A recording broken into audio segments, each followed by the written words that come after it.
송원전TV 시작합니다. 민주당의 이재명이 서울중앙지검에서 현재 조사를 받고 있습니다.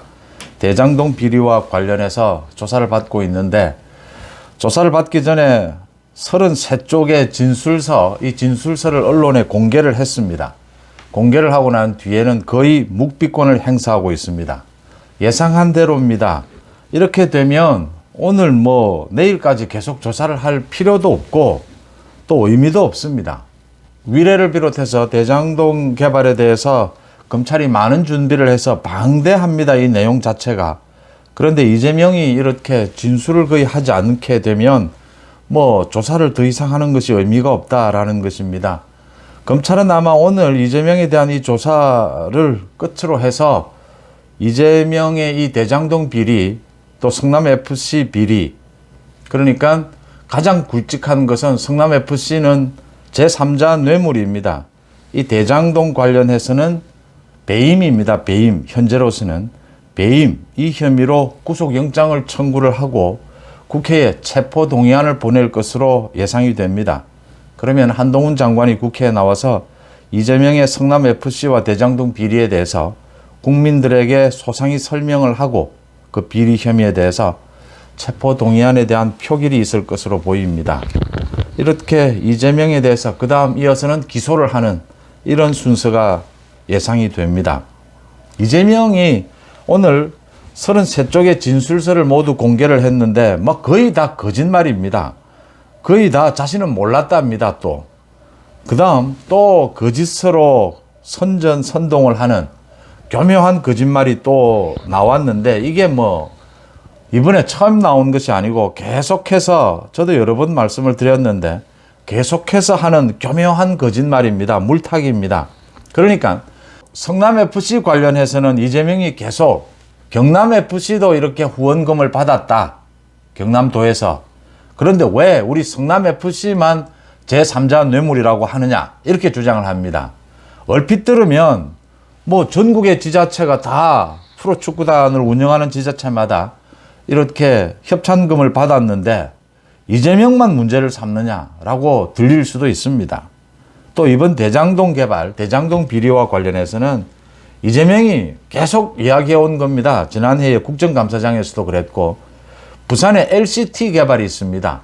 해운대 바로 바닷가 인근해서 100층이 넘는 LCT 건물을 짓는 그 아파트 주상복합입니다.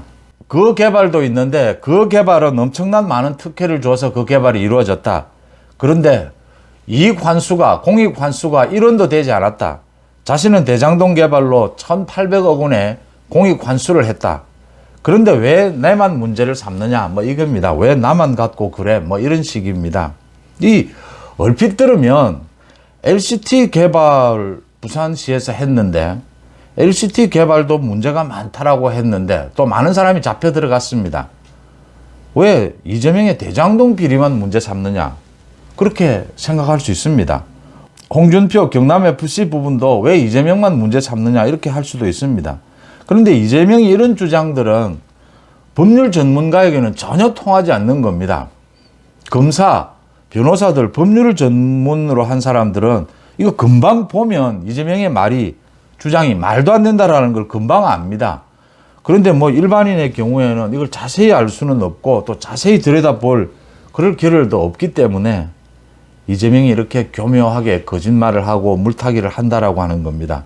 계속해서 개딸들이나 민주당 쪽에서는 이재명이 말이 그래도 일리가 있다, 이렇게 보이는 겁니다.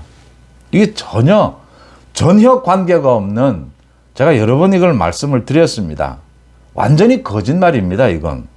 이재명에 대한 이런 보도를 하다 보면 이 이재명의 각종 비리 때문에 전 국민이 무슨 법률 전문가처럼 될 지금 판입니다. 과거에 제가 검찰이나 또 교도소, 이런 감옥 취재 이런 것을 하다 보면 재밌는 이야기를 많이 듣습니다. 이 감옥에 갇혀 있다 보면 자신의 죄에 대해서 굉장히 하루 종일 연구를 하게 되죠. 자신이 풀려나갈, 어떻게 하면 재판을 잘 받을 건가, 그게 가장 중요하지 않습니까? 당사자가 되면 감옥에 가 있다 보면 그럴 수밖에 또 없는 사정이죠. 재밌는 건 그 교도소 바로 앞에 보면 언제나 조그마한 이 편의점이 있습니다. 물건을 파는. 거기 오랫동안 편의점을 한 아주머니나 할머니가 정말 법률 전문가라고 하는 겁니다. 그 편의점을 찾는 사람이 그 감옥 바로 앞에 있으니까 찾는 사람들이 전부 면회 온 사람들이거나 뭐 관계되는 사람들이다. 그런 사람들의 이야기를 듣다 보니까 또 뭐 변호사도 있고 그 할머니나 아저씨, 아주머니들이 이제 법률 전문가가 되는 것이죠. 그래서 이 법률적인 조언을 해주고 뭐 보면 척 보면 이제 딱 안다는 식으로 많은 법률 전문 지식에 대해서 조언을 해주는 이런 참 웃지 못할 그런 일도 제가 본 적이 있습니다. 이 이재명 때문에 전 국민이 무슨 법률 전문가가 될 판입니다. 이거 지금. 홍준표가 자신의 경남FC를 물고 들어가는, 이재명이 물고 들어가는 이것에 대해서 반박을 했습니다. 그래서 많은 국민들이 정확하게 알게 됐습니다. 또 법률 전문가들이 나서서 이걸 해명을 해줘야 됩니다. 이재명 말이 이게 말도 안 되는 거짓말이라는 걸. 부산시도 지금 박형준 시장이 자신이 한 일이 아닙니다. 그럼에도 불구하고 이걸 반박 자료를 내서 정확하게 해명을 해줄 필요가 있다고 하는 겁니다. 이 이재명이 자신 지지층을 향해서 하는 거짓말들입니다. 이재명의 거짓말은 뭐 계속 드러나는데 이런 거짓말은 워낙 교묘하다라고 하는 겁니다. 성남FC입니다. 성남FC와 경남FC가 왜 다르냐, 경우가. 성남FC는 특혜를 준 대가성이 있다라고 하는 겁니다. 경남FC는 특혜를 준 대가성이 없다라고 하는 겁니다. 그냥 후원금을 받은 것입니다. 성남FC는 그냥 후원금을 받지 않고 그 후원금을 받는 업체에 특혜를 주고 대가성이 있었다라고 하는 겁니다. 그래서 제3자 뇌물이 되고 경남FC는 제3자 뇌물이 성립하지 않는다라고 하는 겁니다. 그러니까 전국의 많은 자치단체들이 하고 있는 후원금을 받는 것은 대가성이 없다라고 하는 것입니다. 그런데 성남FC는 대가성이 있었다라고 하는 겁니다. 그 부분이 분명하게 다르고요. 그래서 뇌물이 된다는 것이고요. 해운대 옆에 LCT라고 하는 어마어마한 주상복합 건물을 지어준 이 부분은 단 1원도 공익 환수를 못했는데 대장동은 1,800억 원을 공익 환수를 했다. 그런데 왜 대장동은 배임으로 잡아 넣으려고 하고 LCT는 당시에 부산시의 시장이나 그걸 허가해 준 사람은 1원도 공익 환수를 못했는데 왜 문제 삼지 않느냐. 이 얼핏 들으면 대장동 비리도 문제지만 LCT 관련해서도 사람들이 굉장히 많이 잡혀 들어갔습니다. 공무원들도 잡혀 들어가고 LCT에 분양을 받은 사람들도 잡혀 들어갔습니다. 왜 대장동만 배임이고 LCT는 배임이 아니냐. 지금 이재명의 주장은 이겁니다. 전혀 다릅니다. 대장동은 민관이 합동으로 개발을 했습니다. LCT는 민간 개발입니다. 그냥 민간업자가 그냥 개발한 것입니다. 배임이라고 하는 것은 자신이 하고 있는 일, 업무를 잘 못해서 시청이나 뭐 회사에 손해를 끼친 경우입니다. 민관 합동 개발을 하게 되면 당연히 오게 될 수익이 있습니다. 그 수익을 자신이 특혜를 몰아줘서 손해를 끼친 경우입니다. 대장동의 경우에는 1,800억 원보다 훨씬 더 많은 돈을 수익으로 챙길 수 있었는데 성남시가 특혜를 몰아줘서 민간업자들의 수익 배만 불려준 것입니다. 그래서 이게 배임이 된다라고 하는 것이고 LCT는 아예 처음부터 민간 개발이 된 겁니다. 여기에 뭐 각종 특혜로 보이는 것들이 있습니다. 고도 제한을 풀어주고 뭐 도로를 해주고 하는 부분들이 있습니다. 그건 모두 법적인 절차에 따라서 또 법을 개정까지 했습니다. LCT를 지을 수 있기 위해서. 그게 굉장히 오랫동안 부산에서 논란이 된 문제였거든요. 묘하게도 제가 LCT 개발이라든지 이 경남FC 부분, 홍준표의 경남FC 부분을 내용을 소상하게 잘 알고 있습니다. 그 당시에서부터. 그러니까 LCT의 부분은 민간업자가 개발을 하는데 부산시에서 해준 것은 모두 규정에 맞는, 규정이 없는 경우에는 규정을 바꿔가면서 그렇게 특혜로 보이는 것들을 해줘서 LCT가 개발이 된 겁니다. 배임이 성립할 여지가 없는 겁니다. 여기에서 LCT에서 잡혀 들어간 많은 사람들이나 그 분양을 받은 사람들은 뇌물이거나 아니면은 특혜로 분양을 받은 사람, 이 사람들입니다. 배임이 성립할 여지는 없는 겁니다. 그러니까 이 배임이라고 하는 것과 제3자 뇌물이라고 하는 것, 뭐 이런 것들이 어렵습니다. 이 뭐 전문가 아니면 분간을 잘 못합니다. 그걸 이용해서 이재명이 이렇게 교묘하게 거짓말로 선전선동을 합니다. 이런 부분들을 정확하게 정말 가르마를 타서 밝혀야, 이건 뭐 그런데 검사들이나 법률 전문가들은 그냥 보면 금방 아는 부분입니다. 이재명이 거짓말을 해서 들통이 난 게 또 있지 않습니까?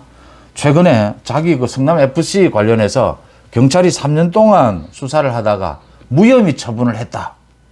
이렇게 해서 많은 사람들이 그러면 검찰이 무혐의 된 걸 다시 억지로 수사를 해서 입건을 시켰단 말이냐 하고 들여다보니까 경찰이 무혐의로 한 것이 아니고 불송치 결정을 한 겁니다. 검찰의 불송치 결정.